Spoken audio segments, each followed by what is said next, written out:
ఓం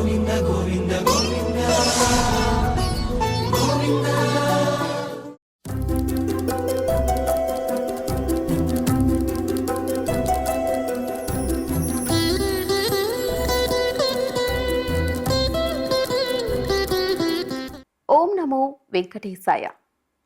శ్రీ వెంకటేశ్వర స్వామి దివ్య ఆశీస్సులతో బాలముకుందం కార్యక్రమానికి స్వాగతం.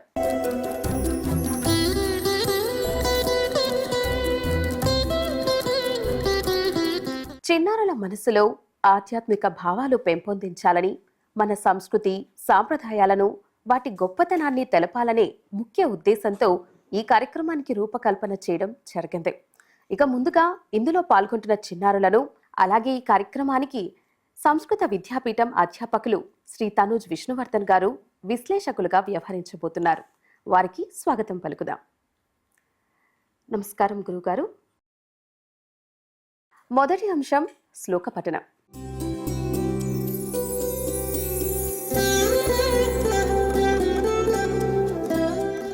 శ్లోక పఠనం ద్వారా భగవంతుణ్ణి స్మరించుకుందాం, మనలోని అశాంతిని పోగొట్టుకుందాం. మరి అలాంటి శ్లోక పఠనంతో మన ముందుకు రాబోతున్న చిన్నారి, వారిని ఆహ్వానించేద్దాం. అందరికీ నమస్కారం. నా పేరు నారాయణం సుమేధ. నేను మరీచి మహర్షి బోధించిన 25 తత్వాలు చెప్తున్నాను. పంచభూతాలు: పృథివీ, అప్, తేజో, వాయు, ఆకాశ. పంచతన్మాత్రలు: శబ్ద, స్పరిశ, రూప, రస, గంధ. పంచ జ్ఞానేంద్రియాలు: త్వక్కు, చక్షు, శ్రోత్ర, జిహ్వ, ఘ్రాణ. పంచకర్మేంద్రియాలు: వాక్, పాణిపాద, పాయు, ఉపస్థ. అంతఃకరణ చతుష్టయం: మనో, బుద్ధి, చిత్త, అహంకార. 25వది ఆత్మ. ఇది పంచవింశతి తత్వాన్ని. ధన్యవాదములు. విన్నారు కదండి గురుగారు, చిన్నారి శ్లోక పఠనం. దాని మీద మీ స్పందన తెలియచేయండి. చిన్నారి నారాయణం సుమేధ వైఖానస ఆగమశాస్త్రంలో మరీచి మహర్షి గారు విమానార్చన కల్పము అని ఒక గొప్ప గ్రంథాన్ని రచించారు, అనుగ్రహించారు మనకు. ఆ గ్రంథంలో వారు ప్రతి ఒక్కరూ కూడా తెలుసుకోదగినటువంటి పంచవింశతి తత్వాలను గురించి చెప్పారు. అంటే 25 తత్వాలు. ఈ లోకమంతా కూడా ఈ తత్వాలే ఉన్నాయి అని వారు నిరూపణ చేశారు. ఆ తత్వాలలో పంచభూతములు అంటే పృథివీ, అప్పు, తేజో, వాయు, ఆకాశములు. పంచభూతములు అంటే మనందరికీ కూడా తెలుసును. భూమి, నీరు, నిప్పు, ఆకాశము, గాలి ఇలా అంటాం. అదేవిధంగా పంచ తన్మాత్రలు అని మరొక 5 ఉన్నాయి. ఆ 5 అదేవిధంగా పంచ జ్ఞానేంద్రియాలు, పంచ కర్మేంద్రియాలు, అంతఃకరణ చతుష్టయం అని మరొక 4. వీటన్నిటితో పాటుగా ఆత్మ, మొత్తం కలిపి 25 తత్వాలు ఉన్నాయి అని చెప్పి చాలా ప్రధానంగా వేదాంత శాస్త్రంలో ఈ విషయాన్ని బోధనం చేస్తారు. ప్రతి ఒక్కరం కూడా ఈ 25 తత్వముల యొక్క విషయాలను, వాటి యొక్క తత్వాన్ని అవగతం చేసుకొని అప్పుడు భగవత్ కైంకర్యంలోకి గనక మనం వెళ్ళినట్లయితే ముక్తి తప్పక లభిస్తుంది అని, అదే విఖనోమునీంద్రుల వారు కూడా అనుగ్రహించింది అని చెప్పి మరీచి మహర్షి గారు చాలా గొప్పగా తెలియజేశారు. మరి ఇంత చిన్న వయస్సు నుండే ఆ వేదాంత విషయాలలో ఉండేటువంటి తత్వములను అవగతం చేసుకునేటువంటి ఒక ప్రయత్నం చేయడం అనేటువంటిది చాలా గొప్ప విషయం. మరి ఈ కాలపు ఉండేటువంటి చిన్నారులందరూ కూడా ఇటువంటి గొప్పవైనటువంటి తత్వములను అవగతం చేసుకునే ప్రయత్నం మనమందరం కూడా చేయడానికి ఈ బాలముకుందం కార్యక్రమం ఎంతో గొప్ప వేదికగా మనందరికీ కూడా ఉపయోగపడుతూ ఉన్నది. ధన్యవాదాలు. రెండవ అంశం ఏకపాత్రాభినయం.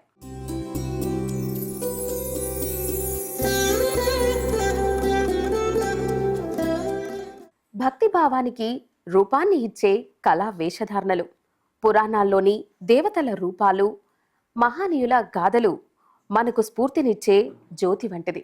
అలాంటి ఏకపాత్రాభినయంతో మన ముందుకు ఒక చిన్నారి రాబోతున్నారు. ఎటువంటి ఏకపాత్రాభినయం వేస్తారో తన మాటల్లోనే తెలుసుకుందాం.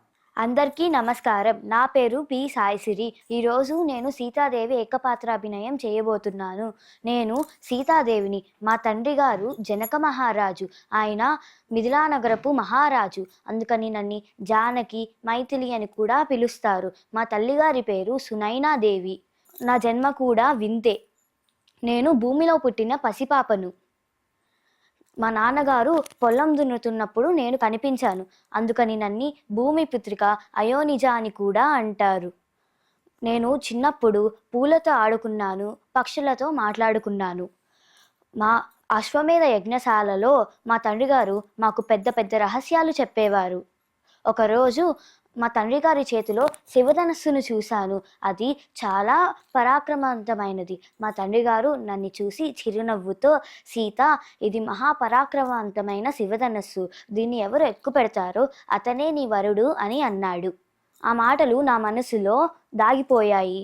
ఏదో అనుభూతి నాకు కలిగింది. అది శాస్త్రమే కాదు, ఒక ధర్మం లాంటి చిహ్నం కూడా. నేను నా చిన్న మృదువైన చేతులతో దాన్ని తాకాను. ప్రకాశించింది. అందరూ చూసి ఆశ్చర్యపోయారు. నేను నా ధర్మం ఎప్పుడూ వీడకూడదు. ఈ భూమి నన్ను పుట్టించింది కాబట్టి నేను ఈ భూమిలో కలిసేంత వరకు ఒక్క క్షణం కూడా ధర్మం వదలకూడదు అని నిశ్చయించుకున్నాను. నేను ఇప్పుడు నా వెనక్కి తిరిగి చూసుకుంటే చిన్న సీత అలాగే ఆ శివధనుస్సును తాకిన రోజు. కానీ భవిష్యత్తులో శ్రీరాముడి భార్యగా మారే అవకాశం ఉంది. ధన్యవాదాలు. చూశారు కదండి గురుగారు చిన్నారి ప్రదర్శన. దాని మీద మీ స్పందన తెలియచేయండి. చిన్నారి సాయిశ్రీ సీతా అమ్మవారి యొక్క ఏకపాత్రాభినయాన్ని చాలా చక్కగా చేసి మనకు చూపించారు. సీతా అమ్మవారి యొక్క జన్మము కానీ సీతా అమ్మవారి యొక్క చరితము కానీ చాలా గొప్పవి. చిన్నారి చెప్పినట్టుగా అయోనిజ జన్మ సీతా అమ్మవారిది అదంత సాధ్యమైనటువంటి విషయం కాదు. మనమందరం కూడా తల్లి గర్భంలో నవమాసాలు మోయబడి తర్వాత పుట్టినటువంటి వారమే. కానీ సీతా అమ్మవారి యొక్క జన్మ ఆ విధంగా కాదు, సాక్షాత్తు భూగర్భము నుండి జన్మించినటువంటిది భూజాత సీతా అమ్మవారు. సీతా అమ్మవారి యొక్క జననానికి దగ్గర నుంచి ప్రతి ఒక్క విషయము కూడా లోక కళ్యాణం ముడిపడి ఉన్నది ఆ అమ్మవారి యొక్క చరితములో.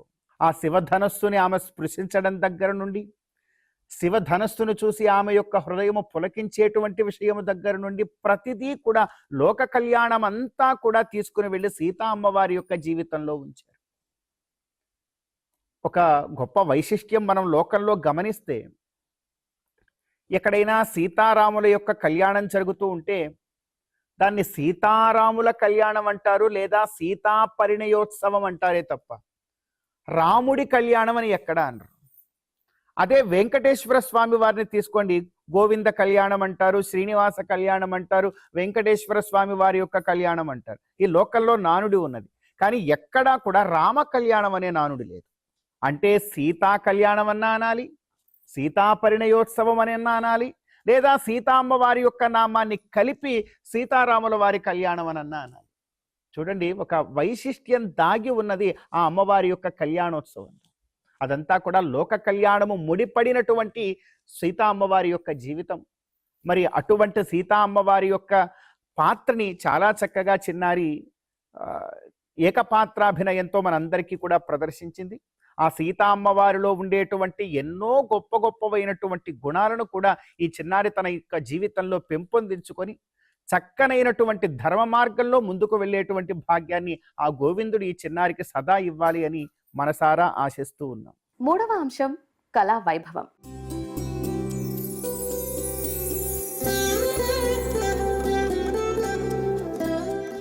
కీర్తనలో భక్తి పరవశం, నాట్యంలో వేదనాదం, చిత్రలేఖనంలో నిశ్శబ్ద భక్తి, వాయిద్యంలో నాదఘోష, ఇలా ఎన్నెన్నో రూపాలు. మరి అలాంటి కళలలో మన ముందుకు రాబోతున్న చిన్నారి, వారిని ఆహ్వానించేద్దాం. అందరికీ నమస్కారం. నా పేరు రుత్విక. అందరికీ నమస్కారం. నా పేరు రూపశ్రీ. మేమిద్దరం కలిసి శ్రీహరి స్తోత్రం పాడబోతున్నాం. జగజ్జాలపాలం కచకంఠమాలం శరచంద్రబాలం మహాదైత్యకాలం నభో నీలకాయం దురావారమాయం సుపద్మాసహాయం భజేహం భజేహం సదాంబోధివాసం గలపుష్పహాసం జగత్సన్నివాసం శతాదైత్యవాసం గదాచక్రశస్త్రం లసత్పీతవస్త్రం హసచ్చారువక్రం భజేహం భజేహం రమాకంఠహారం శృతివ్రాతసారం జలాంతర్విహారం ధరాభారహారం చిన్నానందరూపం మనోజ్ఞస్వరూపం ధృతానేకరూపం భజేహం భజేహం జరాజన్మహీనం పరానందపీనం సమాధానలీనం సదైవానలీనం జగజ్జన్మహేతుం సురానీకకేతుం త్రిలోకైకసేతుం భజేహం భజేహం కృతమాయగానం కగాధీశయానం విముక్తే విధానం హరారాతిమానం స్వభక్తానుకూలం జగద్వృక్షమూలం నిరస్తాటశూలం భజేహం భజేహం సమస్తామరేశం ద్విరేపావకేశం జగద్బింబలేశం హృదాకాశవేశం సదా దివ్యదేహం విముక్తాఖిలేహం సువైకుంఠగేహం భజేహం భజేహం సురాలీబలిష్టం త్రిలోకీ వరిష్టం గురూణాం గరిష్టం స్వరూపైకనిష్టం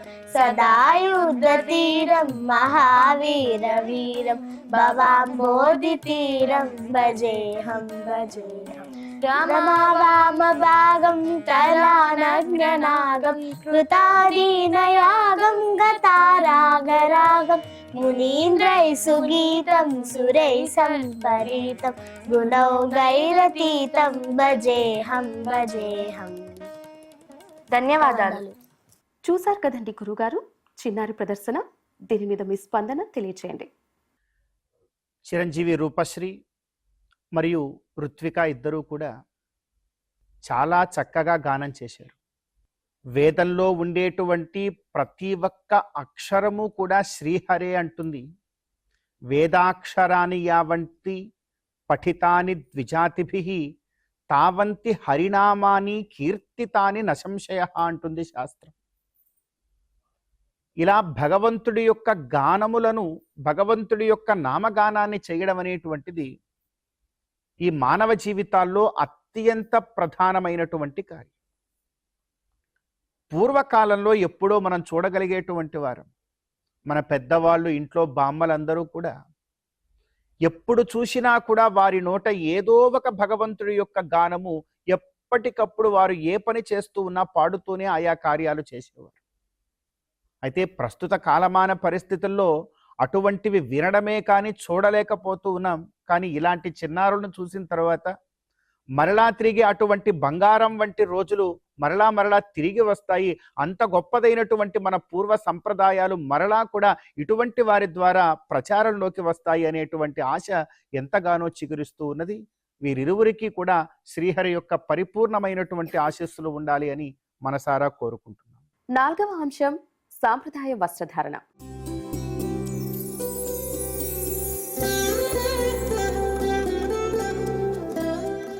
సాంప్రదాయ వస్త్రధారణ అంటే మన సంస్కృతికి ప్రతిబింబం. మరి చిన్నారులు తన సృజనతో మన ముందుకు రాబోతున్నారు. ఇప్పుడు చిన్నారిని ఆహ్వానించేద్దాం. అందరికీ నమస్కారం. నా పేరు పి శరత్ చంద్ర. నేను 4వ తరగతి చదువుతున్నాను. నేను భారతదేశంలో అనేక భాషలు, జాతులు, సంస్కృతులు, సాంప్రదాయాలు ఉన్నాయి. భారతదేశంలో అనేక రాష్ట్రాలు ఉన్నాయి.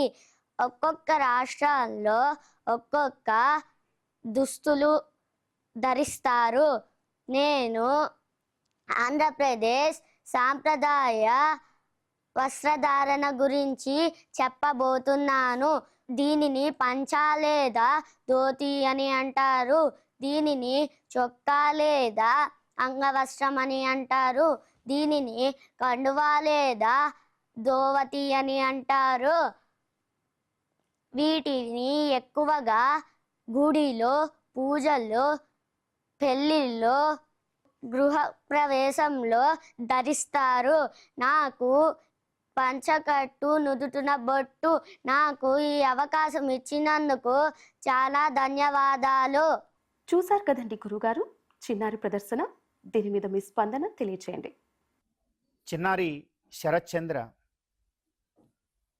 భారతదేశంలో ముఖ్యంగా మన ఆంధ్ర రాష్ట్రపు వస్త్రధారణ విశేషాల గురించి తెలియజేశాడు.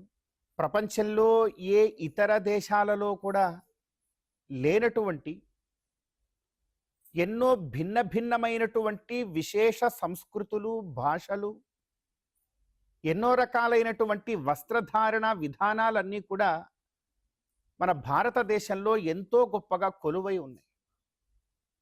మన భారతావని కర్మభూమి కదా. ఈ కర్మభూమిలో అనేక చోట్ల ప్రాంత ప్రాంతానికి కూడా ఒక్కొక్క పద్ధతిలాగా మార్పు ఎన్నో ఉంటాయి. అందులో ముఖ్యంగా ఈ ఆంధ్రదేశంలో ఉండేటువంటి ఆ వస్త్రధారణ విశేషాల్ని చిన్న పిల్లవాడైనా కూడా చక్కగా తెలియజేసే ప్రయత్నం చేశాడు. అయితే అబ్బాయి చెప్తూ ఉన్నాడు, ఇటువంటి వస్త్రధారణ విశేషించి పెళ్లిళ్లలో, ఆలయాలలో, గృహప్రవేశాలలో మాత్రమే చేస్తారు అని. కానీ ప్రాచీన కాలంలో మన పెద్దలు ఎప్పుడూ చేస్తూ ఉండేవారు. ఎప్పుడూ కూడా ఇదే వస్త్రధారణలోనే ఉండేటువంటి వారు.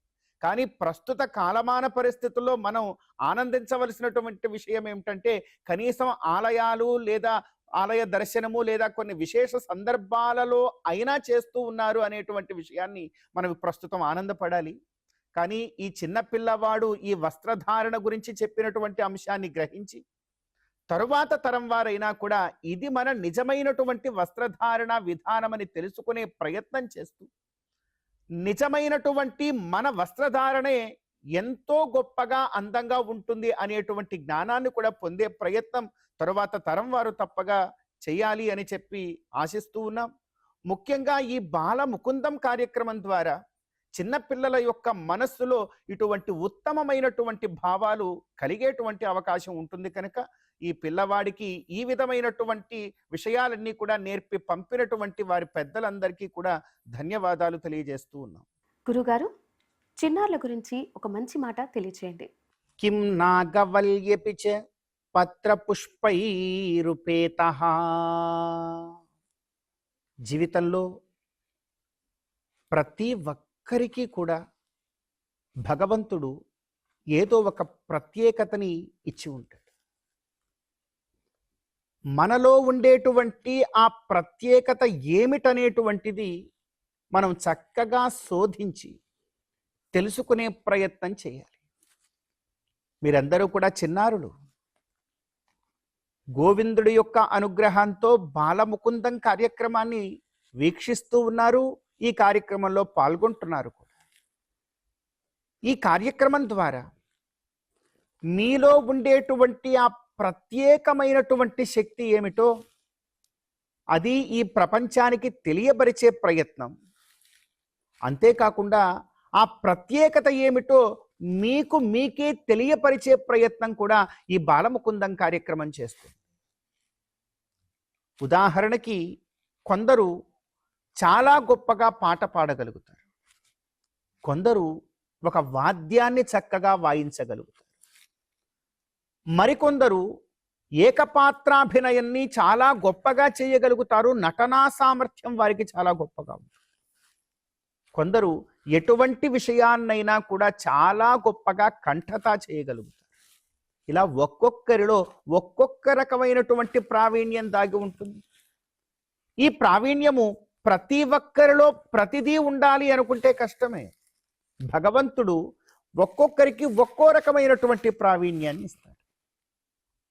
ఈ బాలముకుందం కార్యక్రమం ద్వారా మనలో ఉండేటువంటి ప్రావీణ్యం ఏమిటో మనం తెలుసుకునే ప్రయత్నం చేయడం, దీంతో పాటు చాలా గొప్పగా చేయవలసిన కార్యం మనలో ఉండేదాన్ని మనం తెలుసుకోవాలి. అంతేకాని ఇతరులలో ఉండేదాన్ని చూసి మనం ఈర్ష్య పడరాదు, దుఃఖానికి లోను కారాదు. ఏమాత్రం అలా దుఃఖానికి లోనైనా ఈర్ష్యపడ్డా కూడా మన జీవితం అక్కడతో ఆగిపోతుంది. మనం అంతటి నుంచి మళ్ళీ ఎదుగుదలలోకి మనం వెళ్ళలేకపోతాం. దీనికి ఉదాహరణ మన పెద్దలు ఒక మాట చెప్తారు. ఒక 4 రకాల వృక్షాలు ఉన్నాయి. ఒక వృక్షమేమో మల్లె చెట్టుట, మరొకటిదేమో పనస చెట్టు, మరొక వృక్షమేమో తమలపాకు చెట్టు. ఇవన్నీ కూడా మనకు తెలుసు ఈ 3. మొట్టమొదట మల్లె చెట్టు అనుకున్నదట పనస చెట్టును చూసి, అరే చూడు ఆ చెట్టుకి ఎంత పెద్ద పెద్ద పళ్ళు ఉన్నాయి, నాకేమో అటువంటి పండ్లు కాయడం లేదే, మల్లె చెట్టుకి ఒక చిన్న కాయ కూడా కాయదు. అలా అనుకుని దిగులు పడిపోవడం ఆరంభించిందట. పాపం చిక్కి శల్యమైపోతూ ఉన్నది మల్లె చెట్టు. తర్వాత పనస చెట్టు అనుకుంటూ ఉన్నదట లోపల, అరే మల్లె చెట్టుకు చూడండి, మల్లె తీగకి అందమైన పుష్పాలు పూస్తూ ఉన్నాయి, వాటి వాసన దిగంతరాలంతా కూడా వ్యాపిస్తూ ఉన్నది, నాకేమో అటువంటి పువ్వులు పుయ్యడం లేదే అని చెప్పి బాధపడుతూ ఉన్నదట పనస చెట్టు. సరే అదలా ఉండగా భగవంతుడు ప్రత్యక్షమయ్యాడు ఆ 2 చెట్లకి. ఎందుకు మీరిద్దరూ కూడా బాధపడుతూ ఉన్నారే అంటే, ఆ 2 అన్నాయి, మల్లెతీగ అన్నది చూశారా భగవంతుడా, పనస చెట్టుకేమో తీయనైన పండ్లు కాయించే అదృష్టాన్ని ఇచ్చావు, నాకు ఇవ్వలేదు అని. పనస చెట్టు కూడా ఆ మాటే చెప్పింది, నాకు సుగంధభరితమైనటువంటి పుష్పాలను ఇవ్వగలిగేటువంటి శక్తిని నాకెందుకు ఇవ్వలేదు అని. అప్పుడు భగవంతుడు చెప్పేట, మీరిద్దరూ అలా మాట్లాడుతున్నారే, నేను తమలపాకు చెట్టును చూపిస్తాను, పాపం దానికి పువ్వులు ఉండవు, కాయలు ఉండవు, మరి ఆ చెట్టు ఏమనుకోవాలి, కనుక ఇలా చింతించడాన్ని జీవితంలో మానివేయాలి. మనకి ఏది బలమో దాన్ని తెలుసుకోగలగాలి, అప్పుడు మనం విజయాన్ని సాధిస్తాం అని భగవంతుడు చెప్తే, నిజంగా మల్లెతీగ తన యొక్క పుష్పంతో లోకాన్ని గెలిచింది, అందరికీ కూడా తెలుసు. అదేవిధంగా పనస కూడా తన యొక్క తీయనైనటువంటి పనస పండ్లతో లోకాన్ని గెలిచింది. అసలు పండు లేదు, కనీసము పుష్పము కూడా లేదు, కేవలము తనకున్న పత్రంతోనే లోకాన్ని గెలిచింది తమలపాకు చెట్టు. ఒక తమలపాకు లేకపోతే ఒక చిన్న పూజా కార్యాన్ని కూడా మనం ఆరంభించాం, అంత గొప్ప విజయాన్ని సాధించింది. కాబట్టి ఈ బాలముకుందం కార్యక్రమంలో ఏకపాత్రాభినయంలో కొందరు వస్తున్నారు, గానం చేయడానికి కొందరు వస్తూ ఉన్నారు, స్తోత్ర పఠనాన్ని చేయడానికి కొందరు వస్తూ ఉన్నారు. ఇలా ఒక్కొక్కరిలో ఒక్కొక్క ప్రత్యేక గుణాన్ని భగవంతుడు అందిస్తాడు. ఆ గుణాన్ని ఈ లోకానికంతటికీ తెలియబరచడం ఒక లక్ష్యం, మనలో ఈ ప్రత్యేకత ఉన్నదని ఆయా చిన్నారులకి తెలియజేయడం మరొక లక్ష్యం. మరి పిల్లలు మీరందరూ కూడా భగవంతుడు మీకిచ్చినటువంటి ఆ ప్రత్యేకతని కూడా గుర్తుంచుకొని జీవితంలో విజయ పథంలో ముందుకు సాగాలి అని మనసారా కోరుతున్నాం. చూశారు కదండి బాలముకుందం కార్యక్రమం. మరికొంతమంది చిన్నారులతో మళ్ళీ కలుద్దాం. ఓం నమో వెంకటేశాయ.